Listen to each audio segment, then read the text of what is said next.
সিলেটে ৩ মামলার আসামি ডেবিল সাজিদ মিয়াকে জালালাবাদ থানা পুলিশ গ্রেপ্তার করেছে। তার গ্রেপ্তারে সাধারণ মানুষের মধ্যে স্বস্তি ফিরে এসেছে। গ্রেপ্তারের বিবরণ: গত শনিবার ২৮ জুন রাতে গোপন সংবাদের ভিত্তিতে জালালাবাদ থানার অফিসার ইনচার্জ হারুনুর রশিদ এবং এসআই জয়ন্তের নেতৃত্বে পুলিশের একটি দল ডেবিল সাজিদ মিয়ার নিজ বাড়ি পাইকারগাঁও কান্দিগাঁও ইউনিয়ন, সিলেট সদর উপজেলা থেকে তাকে গ্রেপ্তার করে। পরে তাকে এসএমপি কোতোয়ালি মডেল থানায় হস্তান্তর করা হয়। ডেবিল সাজিদ মিয়ার বিরুদ্ধে অভিযোগ: ডেবিল সাজিদ মিয়ার বিরুদ্ধে ৩টি মামলা রয়েছে। এর মধ্যে হত্যাচেষ্টা, শারীরিক আঘাত এবং ভয়ভীতি প্রদর্শনের মতো গুরুতর অভিযোগগুলো উল্লেখযোগ্য।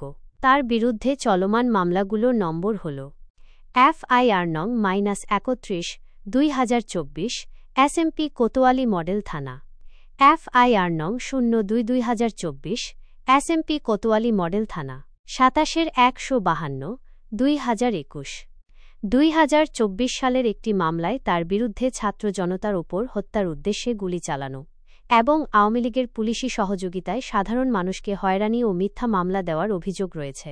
সে সময় তিনি স্থানীয়দের ওপর অত্যাচার ও ভয়ভীতি প্রদর্শন করতেন।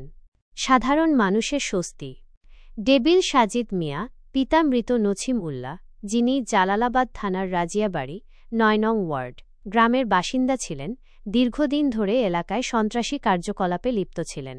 তার গ্রেপ্তারের ফলে সিলেট শহরের সাধারণ জনগণের মধ্যে ব্যাপক স্বস্তি ফিরে এসেছে এবং এলাকার নিরাপত্তা উল্লেখযোগ্যভাবে বৃদ্ধি পেয়েছে।